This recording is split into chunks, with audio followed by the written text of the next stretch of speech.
কিন্তু আল্লাহ কোনো বেঈমানরে ডাকে না, ইমানদাররে ডাকে। তো ইমান দাবি করার পরেও আল্লাহ ইমানদারকে এত সতর্ক করলো কেন?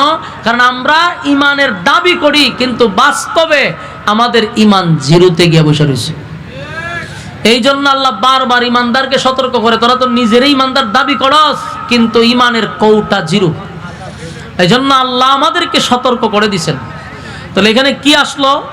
যদি দুইটা শর্ত আমরা মাইন্না কবরে যেতে পারি, রব্বে কারিম জান্নাতুল ফিরদাউস আমাদের মেহমান বানায়া দিবে। এর চেয়ে বড় সৌভাগ্য আর কি হতে পারে? মেহমান বানায়া দিবে। এখন আসুন, ইমানদার দাবি করলেই হবে না, বাস্তবে ইমানওয়ালা হতে হবে। আর যখনই আপনি ইমানওয়ালা হবেন তখনই আপনার উপরে ইমানি পরীক্ষা হবে। বলুন, ইমানের কি হবে? পরীক্ষা হবে। ইমানের পরীক্ষা ছাড়া, পরীক্ষায় উত্তীর্ণ না হওয়া পর্যন্ত জান্নাতুল ফিরদাউস পাওয়া যাবে না। এই জন্য আল্লাহ বলেন, দুনিয়াতে আমি পাঠাইছি মানুষকে একটা পরীক্ষা দেওয়ার জন্য। এই পুরো পৃথিবীটাই একটা পরীক্ষার হল।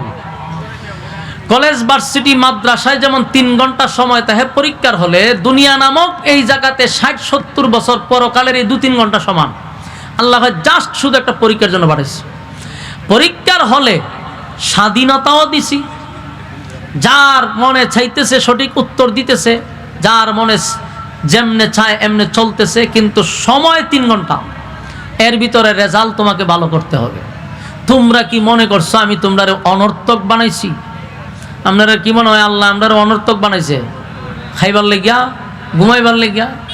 আল্লাহ বলেন, আফাহাসিবতুম আন্নামা খালাকনাকুম আবাসান ওয়া আন্নাকুম ইলাইনা লা তুরজাউন।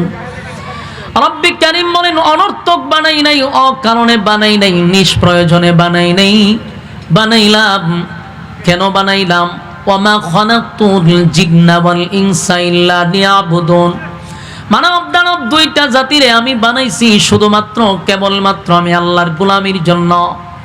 স্পষ্ট হয়ে গেল, মালিক অনর্থক বানায় নাই, মালিক বেহুদা বানায় নাই, মালিক খাওয়ানোর জন্য ঘুমানোর জন্য বানায় নাই, মালিক বানাইছে ইবাদতের জন্য। ইবাদত যদি না করি আল্লাহ কি করবে? এটাও মালিক বলে দিল, ওয়ালাকাদ জারানা লিজাহান্নামা কাসীরাম মিনাল জিন্নি ওয়াল ইনস।